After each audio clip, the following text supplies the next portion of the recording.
Trailer നമ്മൾ പ്രതീക്ഷിച്ച പോലെ തന്നെ വളരെ ഗ്രാൻഡ് സ്കെയിലാണെന്ന് പറഞ്ഞിട്ട് ആ സ്കെയില് ശരിക്ക് അതിൻ്റെ ഓരോ സീനിൽ കാണാൻ പറ്റി.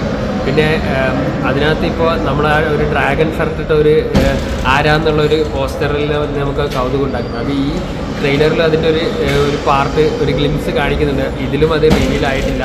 പക്ഷെ അതിനകത്ത് ഒരുപാട് ഡയലോഗ്സിൽ നമുക്ക് കഥ ഊഹിച്ചെടുക്കാവുന്ന രീതിയിൽ പിന്നെ അതിനകത്ത് ഇപ്പോൾ മോഹൻലാലിൻ്റെ ഒരു ഇതിൽ പറയുന്നത് ദൈവപുത്രൻ തെറ്റ് ചെയ്താൽ പിന്നെ ചെകുത്താൻ ഇറങ്ങേണ്ടി വരും.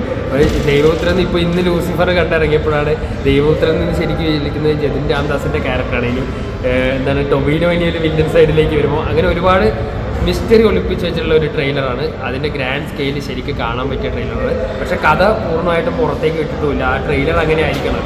നമുക്ക് ഇനിയും ഒരുപാട് സംശയങ്ങളും കാണാനുള്ള ആഗ്രഹവും ജനിപ്പിക്കുന്ന രീതിയിലുള്ള ഗ്രാൻഡ് ട്രെയിലറാണ് വന്നിരിക്കുന്നത്. ഇനി ബുക്കിങ്ങും തുടങ്ങാൻ പോവുകയാണ്. എന്തായാലും എമ്പുരാൻ മലയാള സിനിമയുടെ ഏറ്റവും വലിയ സിനിമ എന്നുള്ള രീതിയിലേക്ക് അതിൻ്റെ ഹൈപ്പ് വരുത്താൻ ഈ ട്രെയിലറിന് സാധിച്ചിട്ടുണ്ട്.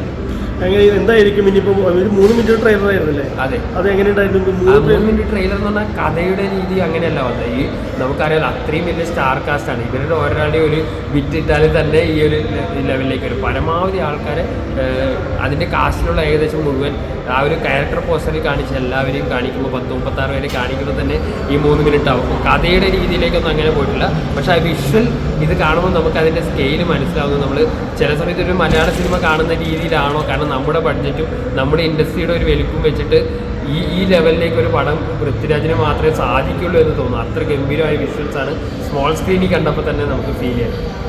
റിവീൽ ചെയ്യാൻ എന്താണെന്ന് പറയാൻ പറ്റും? ഒരു ഡ്രാഗൻ്റെ വൈറ്റ് ഷർട്ട്, ഡ്രാഗൻ്റെ അതിപ്പോൾ നമുക്ക് പ്രെഡിക്റ്റ് ചെയ്യുന്ന ഒരുപാട് ആൾക്കാരുണ്ട്. ചിലത് ഫാസിലാണെന്ന് പറയുന്നു. പിന്നെ ട്രെയിലർ കൊണ്ടുപോയി രജനീകാന്തിനെ കാണിച്ചുകൊണ്ട് അതൊന്നും വളരെ വിദൂരമായ സാധ്യത മാത്രമാണ്. ചിലരിപ്പോൾ വിജയ് സേതുപതി എന്ന് പറയുന്നത് കേൾക്കുന്നുണ്ട്. പക്ഷേ ഈ ട്രെയിലറിനകത്ത് ഒരുപക്ഷെ അത് ടൊവിനോ തന്നെ ആയാലും നമുക്ക് കഥയിൽ അങ്ങനെ പല മാറ്റങ്ങളും വരാമല്ലോ. കാരണം ദൈവപുത്രൻ തെറ്റ് ചെയ്യുന്നു എന്നൊരു സൂചന ട്രെയിലറിൽ വരുന്നുണ്ട്. സംഭവം എന്തായാലും ഒരു സർപ്രൈസ് തന്നെയാണ്. ഇപ്പോഴും നമുക്ക് പല ഊഹങ്ങളും പല നമ്മുടെ ആഗ്രഹങ്ങളുമാണ് നമ്മൾ പറയുന്നത്. എന്തായാലും അതിപ്പോൾ ആര് തന്നെ ആയാലും ഖുറേഷി എന്തായാലും സംഭവം മസൂദിൻ്റെ കൂടുതൽ കഥ കാണിക്കുമെന്ന് പറയുന്നുണ്ട്.